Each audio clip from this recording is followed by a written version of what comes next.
All right, good morning, trade pros. Welcome to Morning Market Update for Wednesday, May the 29th of 2019. This is George Papsoff, Trade Pro Academy.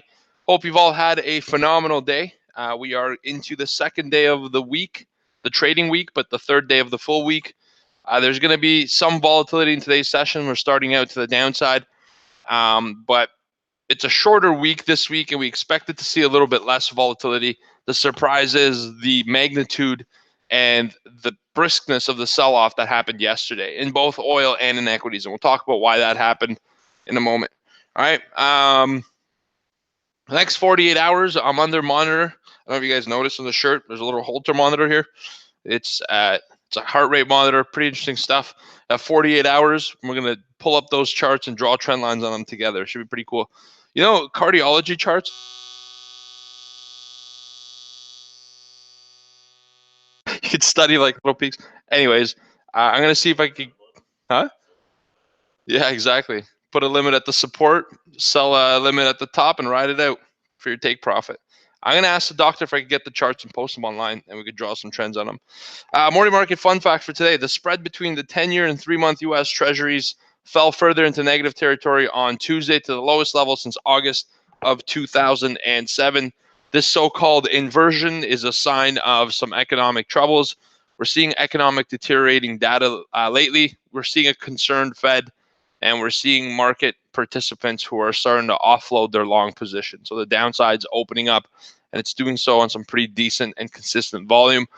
Global yield curves pretty much around the world are starting to get closer to being inverted, if not inverting already. And so this is a global phenomenon. Every single time the 10 and 30-year curve have inverted, we've seen a recession 12 to 16 months after. We're not there yet on the 10-30, but we are there on the 3-month 10-year.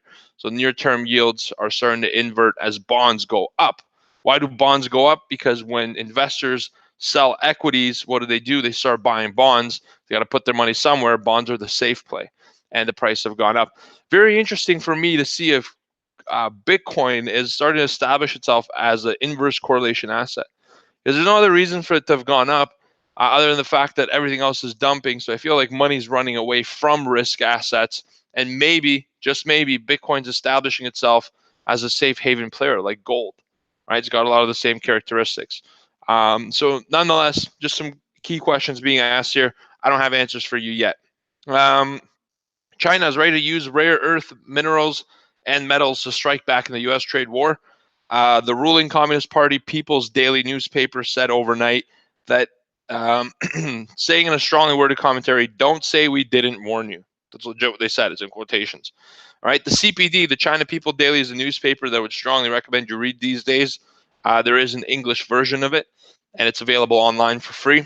And it's to see the perspective that's going to help shape the markets. In the United States and in North America, we're Canadian, we're in the Canadian head office. We see Western media, but it's very important to watch and read other news sources like the CPD, all right, the Russian insider stuff. They have a lot of newspapers that are available online. You got to do reading and be on top of the game. And the CPD is a newspaper that is very interesting for traders. A lot of news overnight from Asia comes out of that newspaper. All right, they warned, don't say we didn't warn you. Rare earths are a group of 17 chemical elements that are used for every high-tech technology that you could think of, and it's in high demand because of that. Dow Jones dropped 193 points overnight.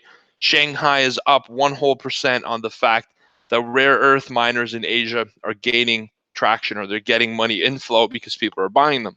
If there's going to be a lack of export, that drives up the share price. All right, 10-year treasury yields leads heads to 2%. Bonds are falling. We already talked about that. We kind of included it as part of our top line item. The 10-year yield was about 2.55% in the U.S. at the beginning of May, and in just 1 month, we're down to 2.22, or 30 basis points lower. All right. Analysts across the world are starting to increase their wagers or bets that we're going to see more rate cuts. All right, everyone's starting to think Jerome Powell is going to cut rates at some point. He stopped raising them, and he says he's patient, he's waiting. Low inflation's transitory, which means, hey, we're not ready to raise rates yet, but we're not ready to cut them either. We're waiting. We're in a transition period. So I feel like analysts these days are starting to price in 2 rate cuts. Most analysts are pricing in 2 whole rate cuts for the rest of the year. Think about this. We're in June.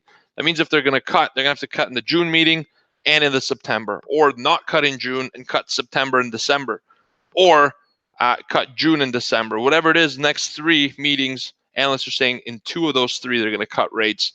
There needs to be a really big drop in the markets. I think that the level that the S&P 500 is looking at is around 2650. That's where the Fed put is. We get that level, rate cuts are coming. All right. OPEC plus output cut extension. It's a tongue twister. You try it. Has a chance of being extended. Russia's considering a possible extension of its oil output with OPEC partners. And Russian First Deputy Prime Minister said there are many economic issues and strategic issues related to this. But he did say in a conference in Kazakhstan that they are considering an oil production output cut, extending it. All right. Their next meeting is in Vienna on June 25th to the 26th. Until then, though, oil's in free fall. It's in a bearish market. Just punch a new low for the month, and we're going to probably continue a little bit lower today after a pullback. All right. In Asia, Japan's down 1.2%. Hong Kong's up 0.6%.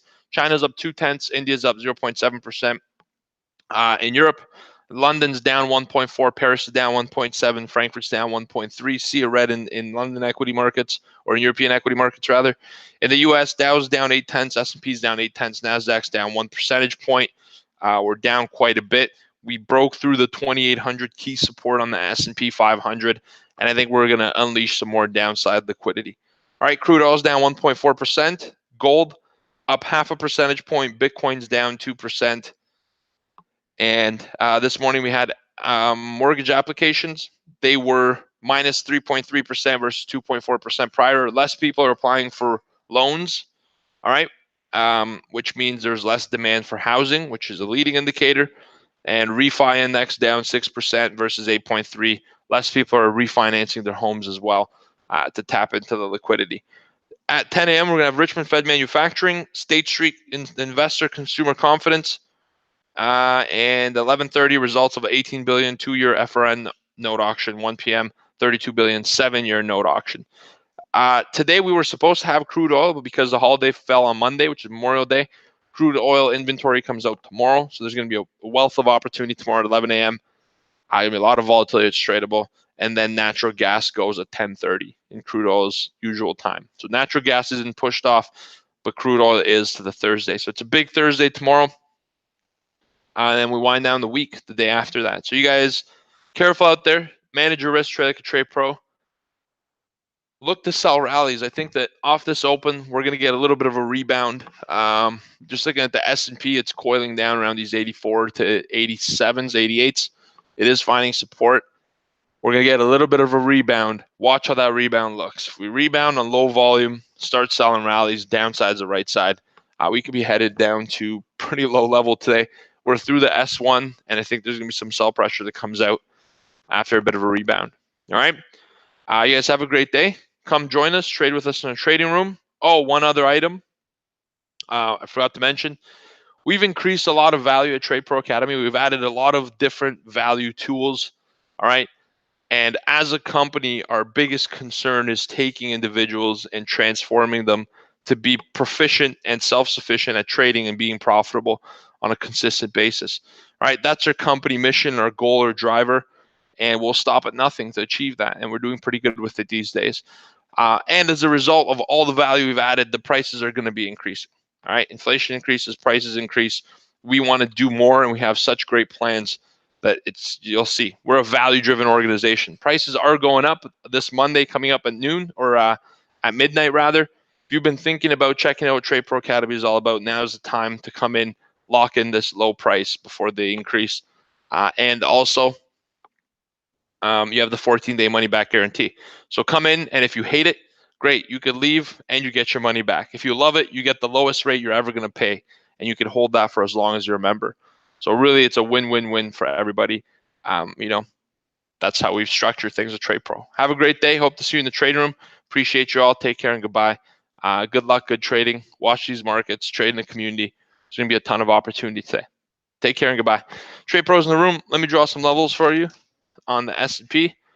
You guys can now see the screens here. Let me just get into it with S&P, then Victoria goes for NASDAQ. And then Stephen will talk to us about oil. There's a ton of opportunity on oil. I'm watching these 85s to 91s at the moment. All right, let me get started. Let's kick this off.